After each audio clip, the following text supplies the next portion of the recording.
Okay, we are recording. All right, so first thing you want to do is go to templates.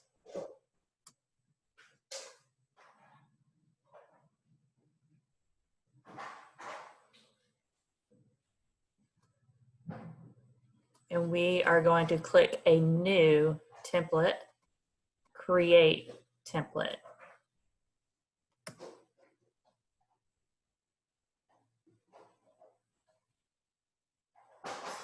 So you'll want to name the template, whichever form you're uploading. So I'm about to do a buyer brokerage agreement.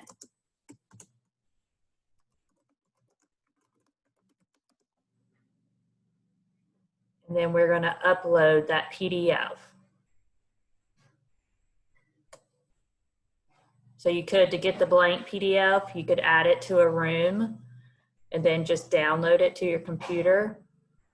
Or if you already have them downloaded from .loop maybe, and your information's already there, you could just upload that PDF.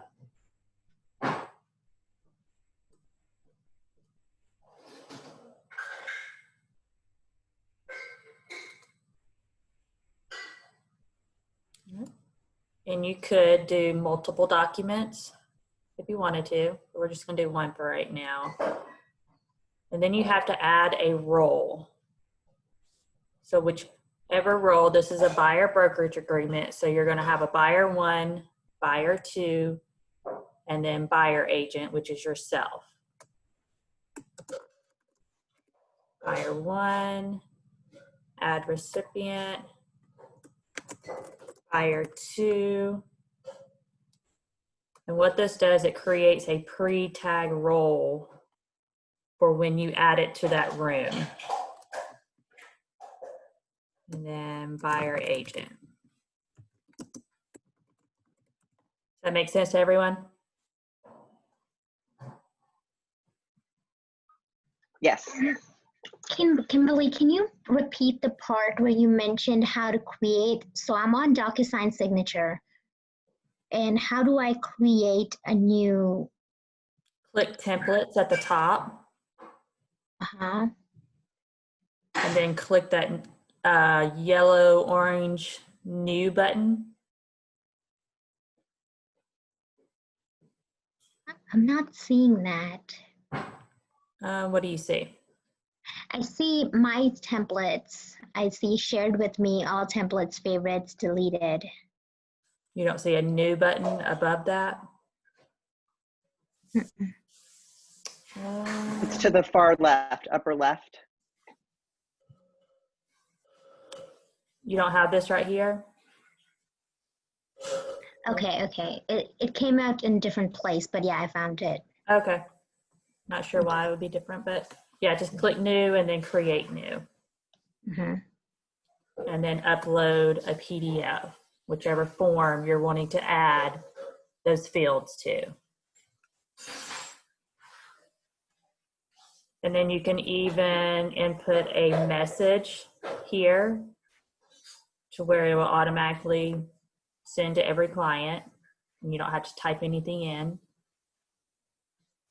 And then you're going to click next.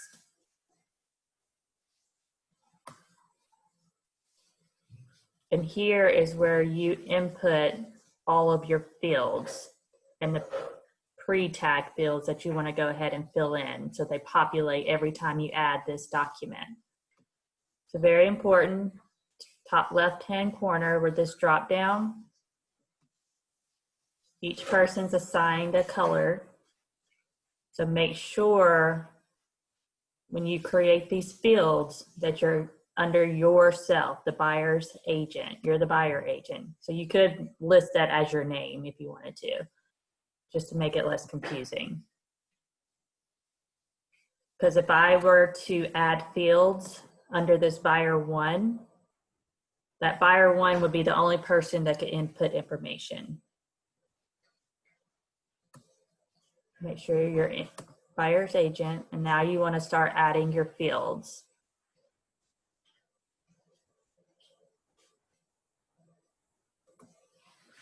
So down here are all your fields. So you can create a text box. Just click on it and then click wherever you want it to go. Actually, I'm gonna erase that one, but one easy way to do this. So we're doing it as buyer. So the buyer's name is gonna be there. So you can click this name tag or name field. And when you add it to the room and put it in the envelope, it will populate whoever's name is there. Does that make sense? Kimberly, does that have to be done, but doesn't that have to be done under buyer one? Yes, you're right. Okay. Thank you. So we would delete that. And this way you don't have to type in anybody's name whenever you get to the envelope. So buyer 2, name.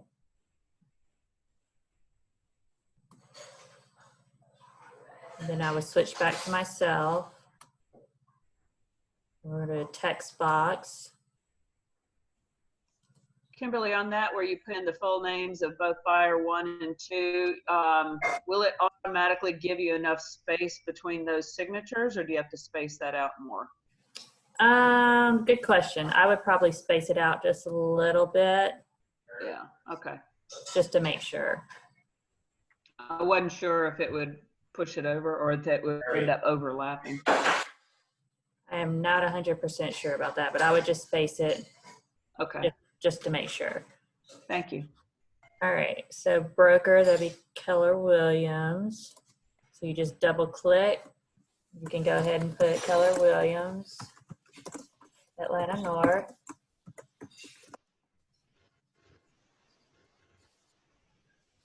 Is there a autofill feature like we used to have in .loop? I'm sorry, what was that? I didn't hear you. Is there no autofill feature? You know how in .loop you used to have an autofill?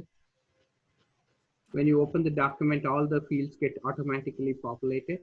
No, we don't have that. That's really what you're creating here. Right. Is Yeah. a document that you can autofill later.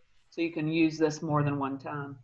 Oh, you're saying this is the template, you create the fields, and then the next time you use it for a client, the fields get automatically populated. Yeah, so whatever information, like this Keller Williams Atlanta North, when you pull this template, that Keller Williams Atlanta North is already going to be there. So you only want to fill in information that you use every single time on a template. Okay, for every new template, we'll have to do it once. Yes. Okay, got it. Thank you. The date, you would obviously leave that blank. And so one cool feature that I do like is that you can copy and paste the fields.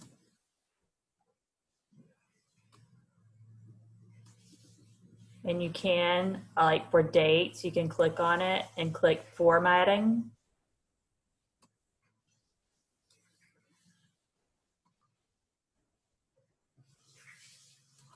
I'm sorry, not formatting, it's validation. You click the validation and click this drop down, you can create a date tab. So when you put it in the envelope and click on it, a little calendar will pop up. And you can just click on the date instead of typing it in, either way. So since we made this a date, we can Control C and Control V. That's how you copy and paste quickly.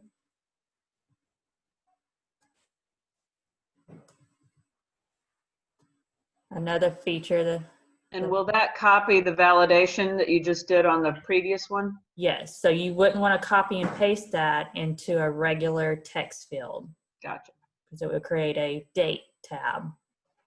So you would have to create a new text field for all the other ones. So it is a little time consuming for the check boxes. You can go ahead, Control C, Control V.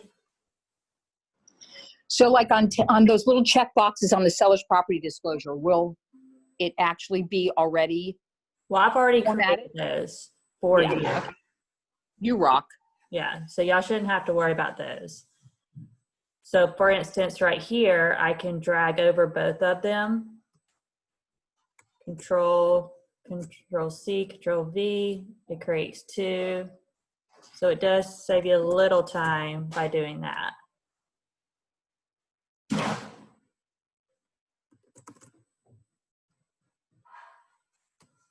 And boom, you're done.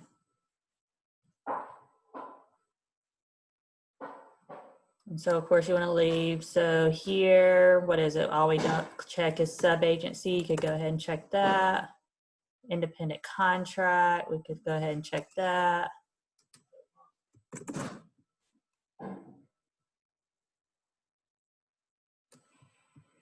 And so forth.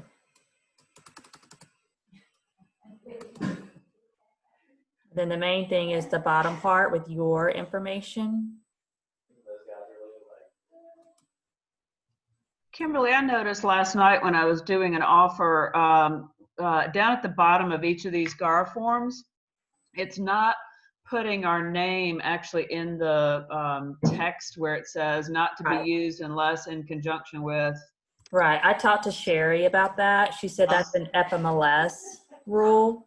Okay. And what we normally do is download our logo GAR forms from FMLS, so that's why they're always there. But she says technically we don't have to have that there. Okay. Because I noticed it did put my name kind of down at the bottom left of each Right. page. So it is there, it's just not in the right place. Right, and you'll Okay. see on the disclosures, you'll see Jim's name because Gotcha. Okay, I had to pull his form, but that's fine. We can use our broker's contracts. thank you. So for a buyer signature, go back up, buyer one, you're gonna want their signature, their name, their date, they sign it, that'll populate, and their email will populate. And that's really all you need if you're sending them through email. And then for buyer two, name, signature,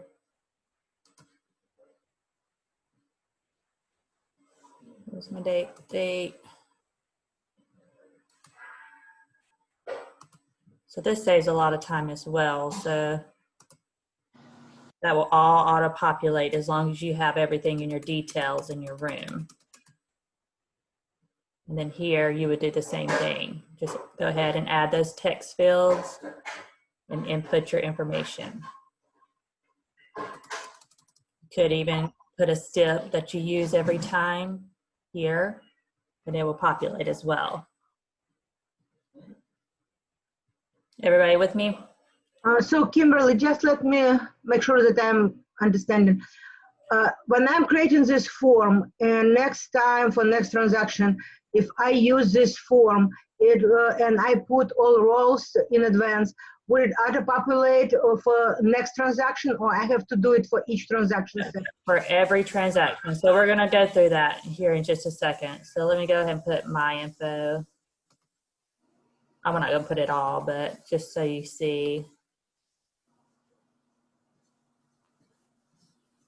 And for instance, I was working with land contract, and field was pre-dedicated for a date where it was put wrong place. It was supposed to be purchase price, and nothing I was able to put there besides date.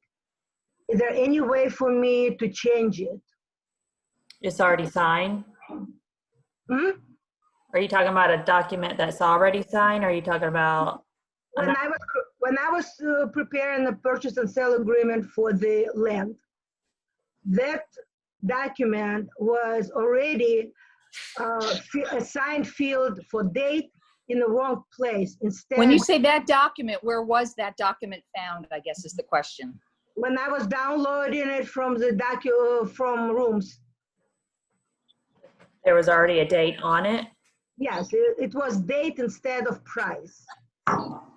Then if nobody has signed it, you should be able, once you put it in an envelope, you should be able to edit It that. did not let me do that. Did you upload it as a PDF? I had to upload it as a PDF to the Okay. computer and change it then. Right. Yeah, you wouldn't be able to change a PDF if it's already filled out. Unless you resubmit it and text box over it with something Right. else, another value. I did, but all these text boxes see-through. So when I did it Oh, that's I would right. make we were able to do it where it is overlapping and you cannot see what is underneath of it. No, you can't Yeah. overlap it, so maybe you could do a strike through, add another field, and have everybody initial. Okay. Okay. The only way I can think about how to do it without having to redo the whole contract. Document. All right, so save and close. We're finished with our template.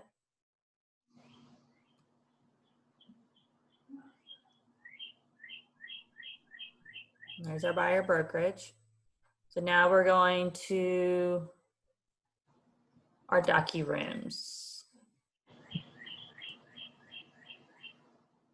So obviously you would create an opportunity first if you haven't already. Once you create it through the opportunity and create the DocuSign room, then you can log in straight to DocuSign. Whoa, can you repeat that again? So once you've saved the, I'm trying to write some notes too. So once you've saved the template, that is saved in DocuSign in a room? In templates. Templates, templates. okay. And So then to what? get back to that template, I would have to, So instead of rooms, instead of loops, they're called rooms. Right. so to get, After So, you Connie- save that, what are you doing? So Connie, you're actually saving it in the e-signature side of DocuSign. So once Gotcha. you've saved it in e-signature, it's underneath my template. And then you have to switch back to the room side of Gotcha. DocuSign where she's switching back to rooms. And then you have to go into one of your rooms to start to be able to use the template you just created. Gotcha. but what And I then you was go- and then you go from rooms into e-signature. No. So what I was saying that, let's say that you just met this buyer and you're creating a room for them. The first time you have to create an opportunity first. So you would have to go into command, put in their contact, create opportunity, and then go to transactions, which takes you to your DocuSign room. So you understand?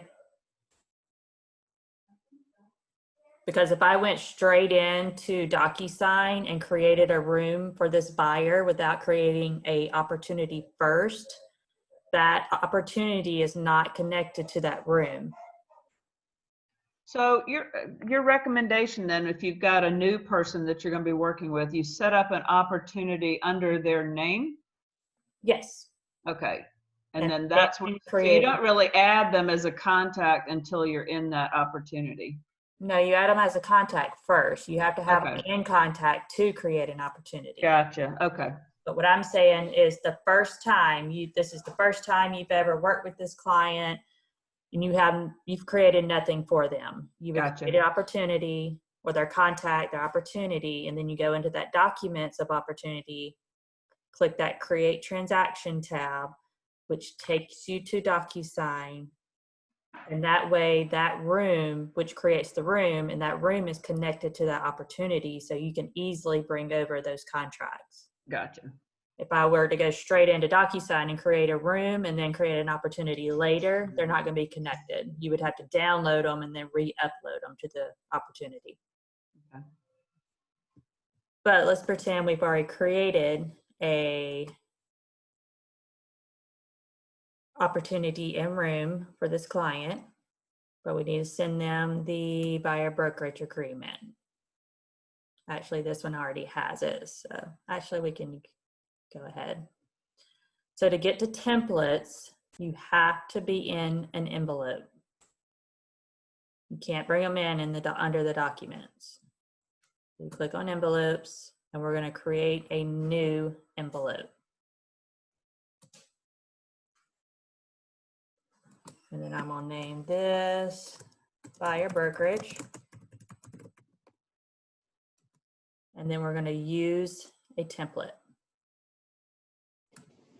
Could I make a, almost like a subcategory saying like buyer opportunity, buyer loop, buyer, whatever you want to call it, and have 7 buyer forms in one fell swoop?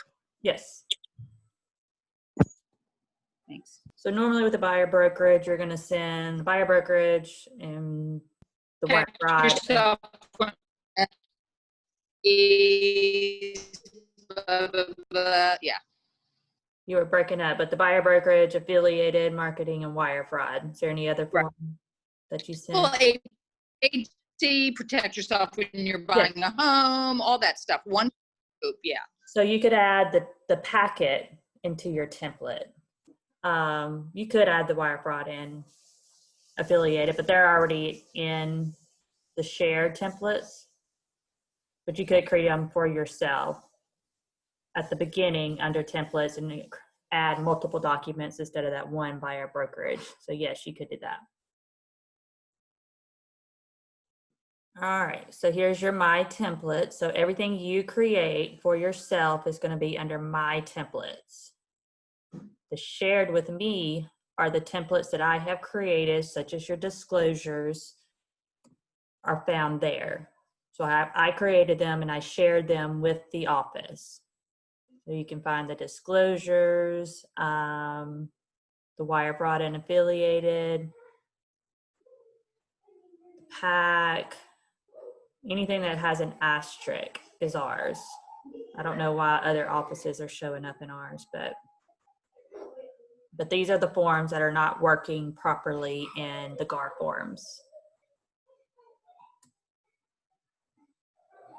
But we're just working with our buyer, so we are going to, where is my buyer? There it is. So we click whichever form we want. You could click that and then go up to your shared with me and grab the wire fraud and affiliated if you haven't already created it. There's my affiliated marketing and wire fraud. And then we're going to add.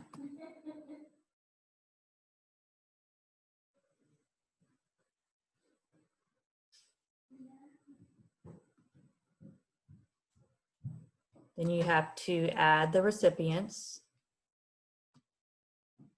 Click the pre-tag role. So anybody you put in the details at the beginning, they would be a pre-tag role. So client 1 and buyer 1 are the same person.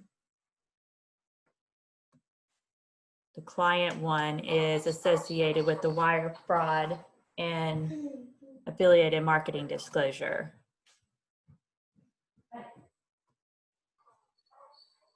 I'm just going to pretend I have one person. Buyer's agent is you. Everybody got that? Does that make sense to everyone?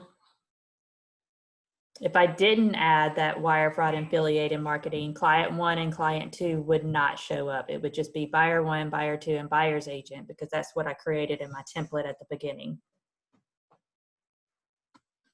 And add. And then you go to next.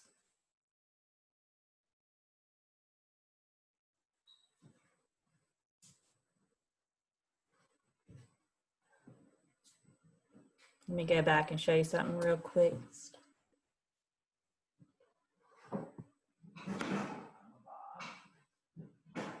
So I want my buyer brokerage first. So let's drag that over.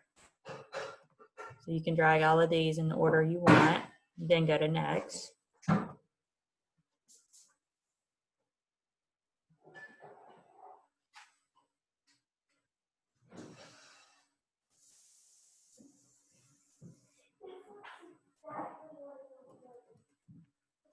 Hey, Kimberly, this is Kim. Can you check on the date validation to see if you get the drop down? Because I did not. Mine didn't work. So what you could do, I think when it shows up, and I don't know why doesn't show up here, but I think if you send it without this, it's going to email to you, and that's where you put in the dates, which I think is a waste of time. Okay. So the only time you're when going to see that calendar is when you receive it in the email. Okay, so I still have, even though the date validation's there, I put the date in before I I always just send go it out. and type it in, yeah. Okay, all right.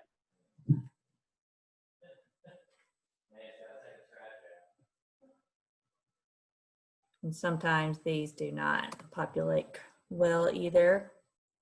There's your buyer one name. It's going to show up once they sign. Once you get it back, their name will be there. So here's the Keller Williams that I put in at the beginning.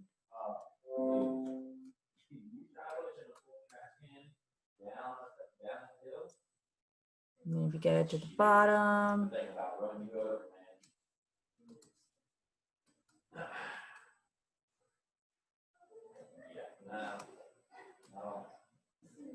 and I would always check, because I don't know why. I've been working on this for weeks trying to figure out how to get these to populate correctly. But I always go through and check and make sure they're in a good position. There's their name, date, email. Once you send everything, your stuff will populate, and then all of this will already be there. And then send.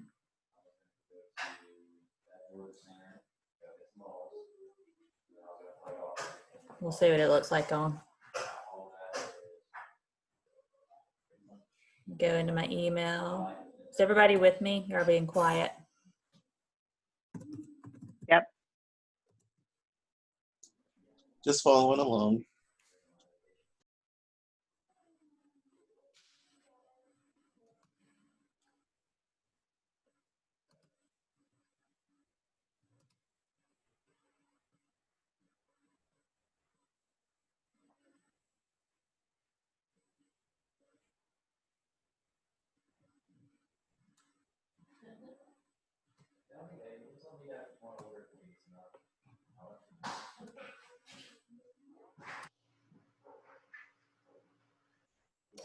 It went to that, so I didn't, let's see. I just created a,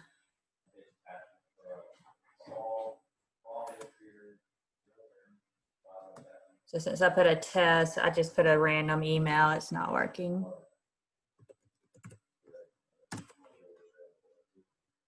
So Kimberly, when you hit send, usually it repopulates and takes you back to the envelope that you created, where you can just go ahead and click So sign. for you, you can just click it,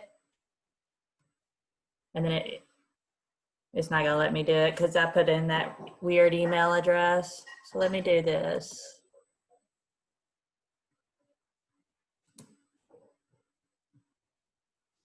So let's pretend you put in the wrong email. So you go back to your detail, edit.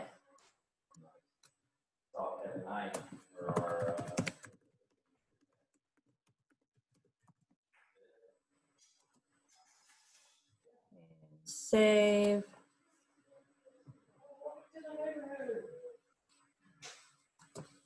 Go to envelopes. Since that one didn't work, you can click it and correct. Correct your recipients. All you got to do is exit out.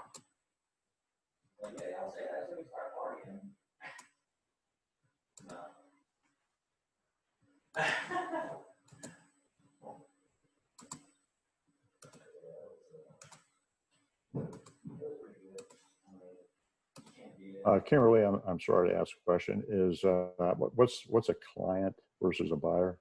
Client is for that wire fraud and affiliated marketing disclosure, since they're two different templates that I created. And I didn't want to put, you could list it as buyer or / listing client. since they're both for buyers and listing, I didn't want to put one or the other. I just named it client 1. So I guess you could have 2 wire frauds, one set up for a buyer, one set up for a seller. Yeah, you could, if it makes more sense to you. Yeah. Okay, thanks.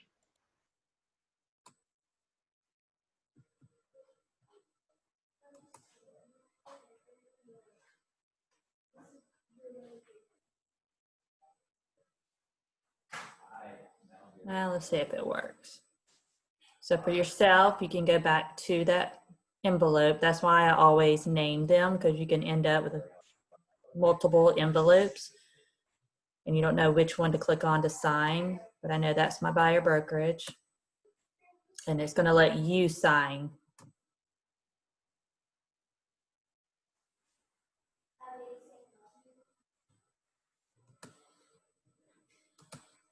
It's still not, I don't know why that calendar doesn't come up. Let's see if it's in Actually, on that, when we set up the template, you didn't do the date one until that one. Yeah. So that one, it worked. Yeah. So I think I would just rather prefer to type it in. But these are required fields, so you have to fill them in before you sign. So this one you just have to fill in.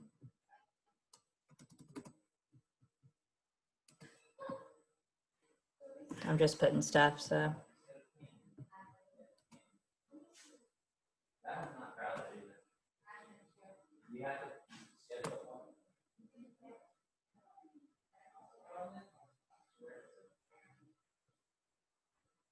So if you go back and click on it, it shows that I've signed, but client 1 and buyer 1 still has not.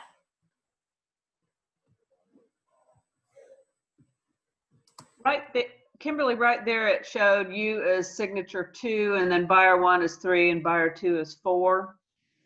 If you wanted it to go to buyers 1 and 2 simultaneously, would you put them both as 3 or something like that? Yeah, you can label them however you Isn't want. that the order in which they get it? Right. And they don't get it until the other person has signed. Right. Okay. So what she's talking about. That's huge. I didn't know that. Liz, That I the use next- that a lot. Like if you wanted your buyers to sign a counter offer before sending it to an agent on the other side, you just set it up so that the agent on the other side is the last one to receive it. So for example, the buyer brokerage, I always send my buyer first and then me second. That way, once they sign it, I will get a notification that they have signed. Right. Before I send it, I add the acceptance date. The acceptance date. I'll add a text here. That way I can fill it in. I'm the last person to sign. So I'd sign it, input which was always a dot loop thing that we had to, like, you know, PDF it and bring it back in so it didn't. Right. So Kimberly, that means they're signing actually an incomplete document when they're signing it, because until you filled in, your stuff won't populate. So I think you can also add yourself in a second time. Like you can add yourself, you can see it first, fill in the information, goes to the buyer, and then you add yourself in again as an admin or something like that. that. As an admin to complete it. That's interesting. So that way because some people may not want to sign something that's not completed. They won't sign unless your lawyers and engineers and stuff like that. Yeah. Right. I've never. So you can add yourself in as an admin again with the same email address. Oh, actually, you can't use the same email twice in the DocuSign. Sorry. So I've never had that issue. So I always send it to them first to sign. And then when I get it back, I sign and then I fill this in. Can you not just assign those fields to the buyer? Yes, you can. So you could sign it yourself, and then let's see, our buyer one is yellow, so technically I'm the buyer one. I should have named it different. So since this is yellow, I'm assigning that to them. I'm making it a required field. If you uncheck that, they wouldn't have to sign it, fill it out before they submit it. But if you make it required, they can't submit this form until they fill this information out. So yes, you could do that. Clarification in dot loop, you could assign, edit privileges or signature only. Does that exist in DocuSign? Yes. Okay, so So here needs to sign, needs to view, CC. Not sure what to specify recipient. Kim, do you know what that means? When are you leaving? Now? I actually do not. I'm not sure. I need to stay on this call. okay, so when you send the buyer brokerage, for example, to the buyer to sign with signature only, and when you get it back, you know that they haven't changed any of the dates Oh or yeah, the they commission. can't. As long as those, when you fill that template out and you made sure those boxes belong to you, they can't edit that. Say that one more time, you broke up. In the beginning, when we created that template and we were adding those text fields, and I told you to make sure they are in your name, that color coded is yours, they can't edit your text fields. Okay, so when you send it to them with, I think it said edit, whatever, they're just editing fields that they're allowed to edit, not any of the fields. Yeah, they can't edit any of the fields unless you create it at the beginning to where they can edit those fields.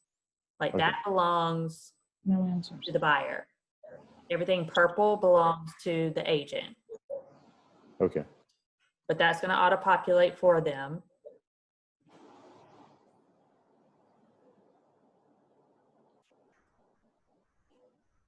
And then, like I said, you can have them fill this out or you can have yourself fill this out, however you prefer to do it.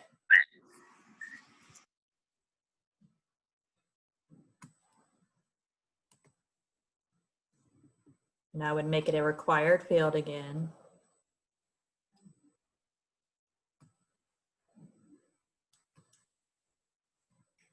And you could add an initial or some do signatures, however you like to do it. And then we send. Thank you.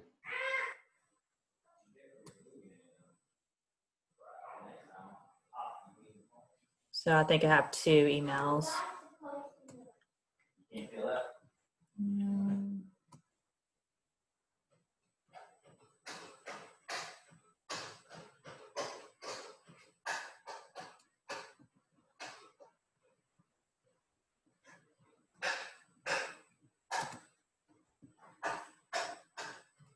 Who's banging? My husband. Woo, go baby. They can hear you banging. Well, somebody's got to cook in this house. You the man. At least somebody tells me that. Hush, Liz.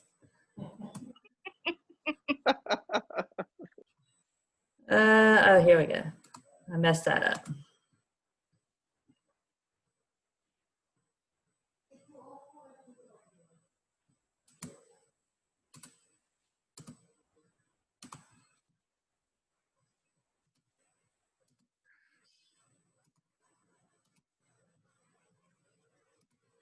Okay, let's see if it works now.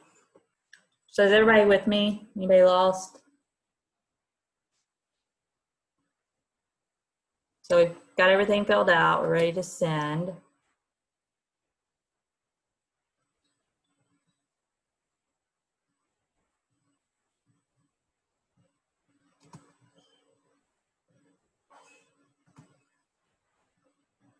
This is the buyer email.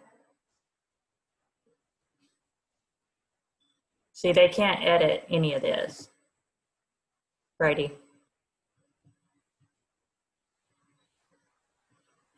Got it. Thanks.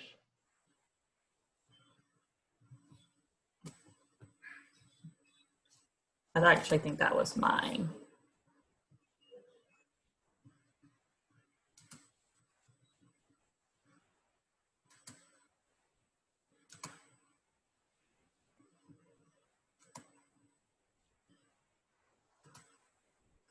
Now I'm confusing myself. So Kimberly, if you actually click in your envelope, that way you don't even have to go back to your email. Yeah, I was trying to go back to show you what the buyer end looks like. Yeah, because you're both the buyer and Right. I should have done Yeah. something separately. So this is your buyer. Oh, they're just switch swap. Finish. I actually think that was the previous one. But does that make sense to everyone? I think I got them all a little mixed up. Or do y'all want me to do it again? Regina You can- asked a great You can question. set Where will up this different. Go ahead. Where will this be saved again? And you got to switch to your e-signature. Oh, quantrain.com. Okay.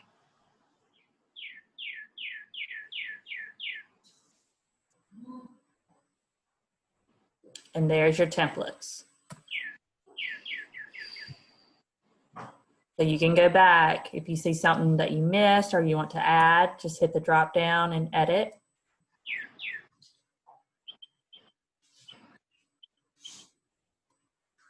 Let's say we want to add that wire frauded and affiliated, or you want to add, instead of buyer's agent, you want to change it to your name.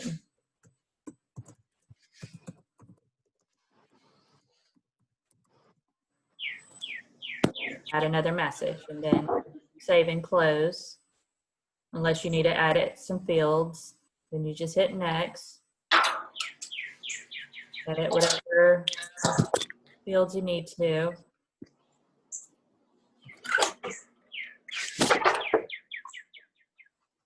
We're trying to figure out the signature fields, why they end up down here. Kim, do you know, have you seen that issue? Yeah, you know, when we went through and did the where you could edit them so they all kind of line up together, the formatting under your format drop down, where you can, you know, do a circle around all of them and then format them so they all like adjust to the left side and they're even and neat. Mm-hmm. But mine shift as well. I'm not really sure why they shift after you've sent them. Even if you place them in the right place and you send them to yourself for signature, they still shift. I've even tried like shrinking them, putting them up here, and they still always end up right there. Yeah. But before you I send don't them, just scroll through and just readjust them. You know, I can call and find out. That might drive us a little crazy after a while, after working so hard to get your templates beautiful. So who would you call? DocuSign. I'll find out. I thought that the chain was calling Keller Williams International. Yeah, if you're yes, but this is kind of more like a template. Yeah, this is just kind of like a usage question more so than a connection. I've called them so many times that I think I can just, you know, expedite through the numbers and stuff like that. But that's one of those technical support in the sense of creating templates. I can find out from somebody. I'll let Kimberly know and she can tell everyone. Okay, I called out for DocuSign and they said that the route was always through Keller Williams, and if they couldn't fix it, that then Keller Williams would communicate with DocuSign. Was that was it in regards to more of like signatures and things like that, or setup? I think it was a generic question that if I needed help, what What do I do? General questions usually go to KW support. Okay. And then But- they usually don't know how to fix it. They just escalate it. And then you hear back from them about a week later. So it's a little frustrating right now. But the main thing is to remember that you cannot access your templates until you get into the envelope. So once you're in your rooms, make sure you add your details, your seller 1. If it's a listing, seller 2, listing agent.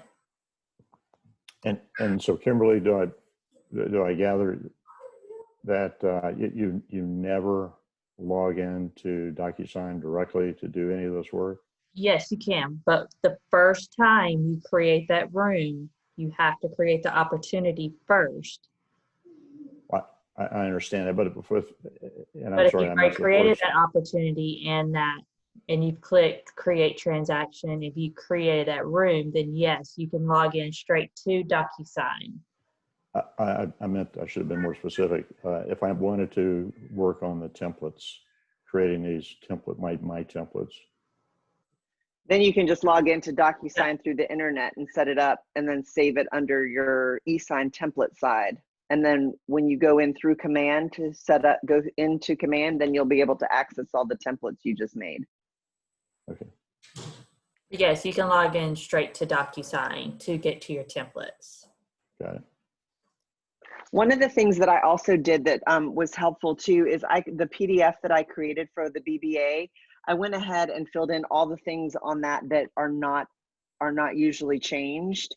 And so when you upload that PDF, you don't have to make all those little bitty fields. So that's another way you could do it. The only thing is it's not editable after the fact. So like if you have to switch your 90 days to something else, you can't really change it. But So if you already have a template saved on your computer with your license number, phone numbers, broker IDs, you could just upload that. Right. And then just add the fields to the other spots that you have to fill in each time. That's not repetitive. And then you can tab through. The benefit of the template is so that you can tab through the information you have to type in. So you don't have to create the text box every time.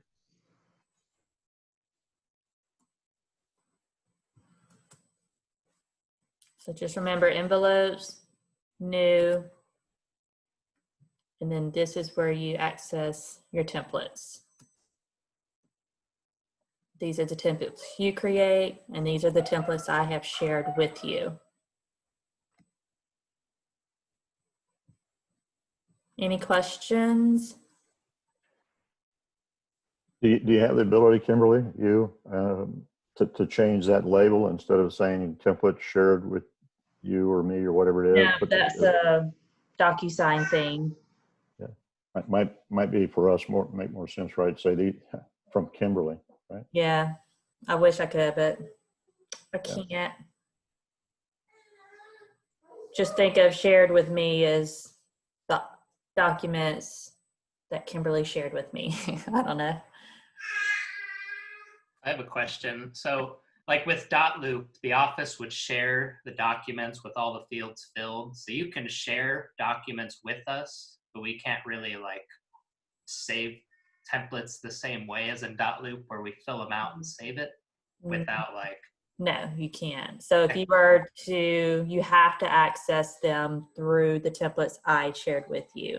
You can't like download it and then put it in your templates. You can't do that.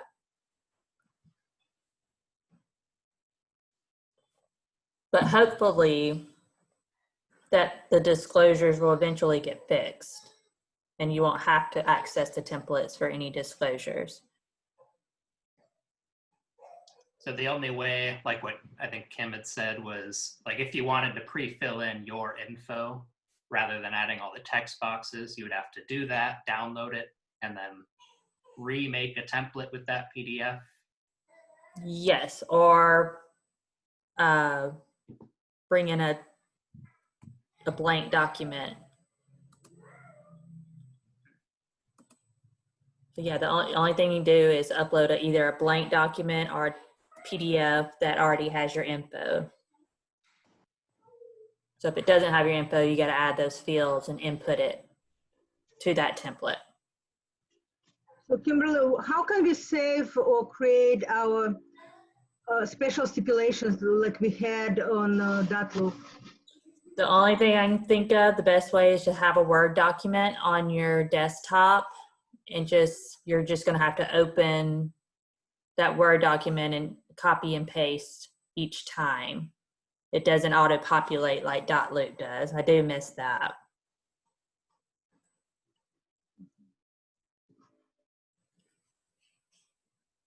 Any other question? But if you did have some special comments or stipulations, you could add it to the buyer brokerage agreement, right, as part of your template. Correct? Say that again. If you had special generically call them special stipulations that you wanted to add to your buyer brokerage agreement, you could copy from your Word document into the paste it in. Yeah, and then and save it as your template, right? Yeah, you could. Yep. Anything else? Kimberly, maybe not a topic for this discussion, but is there a way to go in, like I know in .loop, or maybe through our docs, they had a way that you could go in and pull up standardized GAR stips. Is there any place to pull those from? I want to say yes, they're still in our docs. But nothing in DocuSign. No. Okay. No. And I want to. And I found. Go ahead, Kim. I think Michelle has a list of them. Mm-hmm. Yeah. She's the one that put them in there. I found them aggravating sometimes because you would go to type and they would auto-populate. You had to get but yeah, there were a nice arsenal to have. Right. What I had done is just copied and pasted them into a Word document that I saved on my desktop, and then I would copy and paste from there. I just thought if I could avoid that extra step, I'd like to. Yeah, that's the easiest way I can think of to do it for DocuSign. Okay, thank you. You're welcome. Thanks so much for today. It was wonderful. All right, you're welcome. Thank you. Let me know if you have any questions. Thanks so much. You're welcome. Thanks, Kimberly. You're welcome. Thank you, Kimberly. See y'all later.